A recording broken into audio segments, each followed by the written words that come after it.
Hello everyone, what is up and welcome back to the channel. Romas. Today's video is going to be the review of Samsung NP275E4V laptop from Samsung. It's actually very difficult to pronounce. We're going to be diving deep into this laptop. We're going to be taking a look at the technical specifications. We're going to be doing our usual gaming tests, our usual benchmarks, and all of that.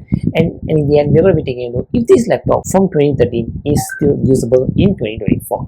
It's been 11 years since this laptop was released, so we're going to be taking a look today and seeing what does this have to offer now. Can we use it as a regular basis, or is this laptop just like some of these old laptops that I might have forgotten of? So without further ado, let's dive right into the review and let's take a look at this 11-year-old laptop from Samsung. So here's the Samsung NP275E4V laptop. Let's not get started on the modeling name, but firstly let's take a look at the physical features on this laptop. So let's just close it down for a while and let's take a look at what the ports on this laptop. Firstly, at the side we've got charging port, followed by the Ethernet here, and here we've got the VGA port, a HDMI, one USB, headphone jack, and a SD card slot. And in the middle we've got a bunch of indicators, followed by at the side, if we take a look here, we've got another two USB ports, followed by this the security lock that used to be on old computers, and here we've got our CD drive. Okay, now that we've taken a look at the ports, it's time to take a look at the technical specifications. So firstly, this is of course a Samsung laptop, and the processor that's running is the AMD dual-core E1500 processor, and this is a 1.4 GHz processor. The screen is a 14-inch HD LED display. This is not an OLED display, it's an LED display, and the RAM on this is a 4GB DDR3 RAM, as you can see on the display over there. And the graphics on this laptop is a Radeon HD 7310 graphics. But as for the storage on this computer initially came with 500GB hard disk drive. The computer that I'm having has been replaced with a 110GB SanDisk SSD for it to just run slightly faster. Other than that, we've got a 1.3 megapixel front-facing camera over here. We're going to be taking a look at the video camera later. Now, like we do in all our reviews, let's start the review off with a Geekbench benchmarks. This is the first ever test on this laptop, and that itself is already failing. I've tried running Geekbench CPU a few times, many times, and it just keeps cancelling. I'm just gonna skip straight away out of that, and for some reason when I touch the chassis, it's not even hot. I'm not really sure what's actually happening. I'm just gonna quickly close out of that because I've wasted enough time on this. And now we're gonna go to this user bench. This is a benchmarking and gaming test, so that's what we're going to be doing now. So let's quickly connect it. Okay, so I tried running Geekbench, I tried running both the user benchmark, both of it didn't work. I'm not really sure what the issue is, because right before I didn't try Geekbench, but I did try the user benchmark, and it sort of ran when I first downloaded it on this computer, but now during the review it's just not running up. Let's just quickly skip through all of that, and now let's take a look at our usual test. Now we're going to go straight into the video test. We're going to be testing the video and the audio quality on this computer. Let's discuss on how the screen and how the video quality is.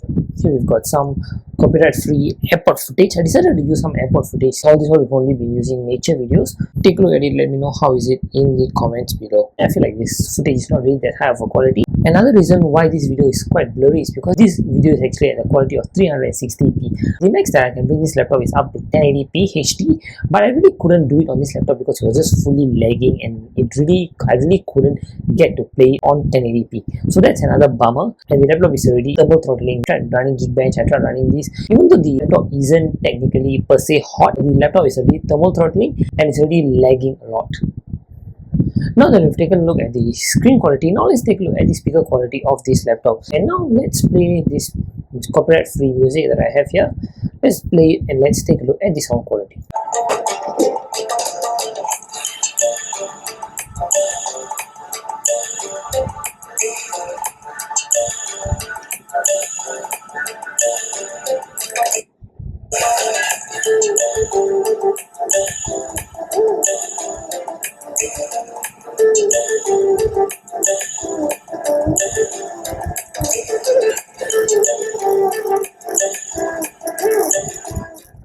So that is the speaker quality on this Samsung laptop. I don't really have to tell you all how the speaker quality is. It's actually pretty bad. Even in such a close environment, the volume is not really that loud. I really increase it to the max and it's not loud at all. I don't know if you all can feel it. There's a sort of some other noise that's actually happening. The speaker is actually giving some crackling noise if you all can hear it. So it's not really a bit of a speaker. We do still have the webcam quality to test out.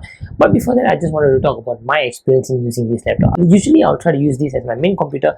I really did try to use it as my main computer, but things really just wasn't working out. I tried my best and I really couldn't. But I tried watching some YouTube videos and that also couldn't work. So it's not really that much of a usable laptop on a regular basis. The keyboard is actually a pretty good keyboard. You can really get this nice travel feel. I've tried to just use it mainly for some typing, and mainly if I want to transfer files, I use this laptop. Since it's a Windows laptop, since it has multiple USB ports and all my thumb drive are just USB, I've mainly been using this laptop on regular basis mainly for file transfers. If I can't get files to transfer through the OTG adapter from my Samsung to my iPhone or things like that, if I want some music on my iPhones, I really had to use the 3U tools on this computer and plug it straight in. So mainly file transfers and side loading are the only times when I use this laptop. Don't really use it on a regular basis. That is what I usually do with this laptop, especially when you have a CD port on the side. It's really useful because I'm a MacBook user, so I don't really have a CD drive, and even some of the newer Windows laptops don't have CD drive in them. So yeah, it's always nice to have some of these old computers, especially like my iMac or just like this laptop. It's actually nice to have a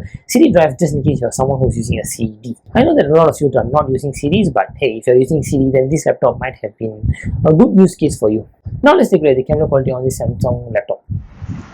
So hello, this is me recording from the 1.3 megapixel front facing camera from the Samsung laptop. There's a lot of lags, a lot of stuttering even on the front screen as I'm recording. If I'm moving around quite a lot, it definitely lags a lot. So that is it. Take a look at it, let me know how is it in the comments below. This is a picture of me from the front facing camera of this Windows laptop. Take a look at it, let me know how is it in the comments below. For me personally, I feel like this photo is straight from an old 2009 or 2008 laptop. That's how the camera quality is. But what is it? How is it for you? Do let me know in the comments below because I would love to know your answers. Okay, so that is the camera quality on the Samsung laptop. I'll let you all be the judges. Take a look at it, let me know how is it in the comments below, like I always say. So yeah, that's it. That's about it for my actual review. I really talked about my use case and what I use for this laptop.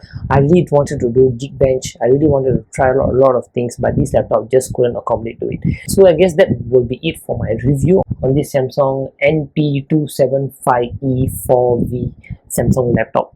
Yeah, so that's actually been it. If you ask me, should you get this laptop, I think we should just check on the prices of this laptop in real time. So let me just check on this and we shall discuss. I've not really taken a look at the pricing till now, so I'm going to be searching it up on Carousel.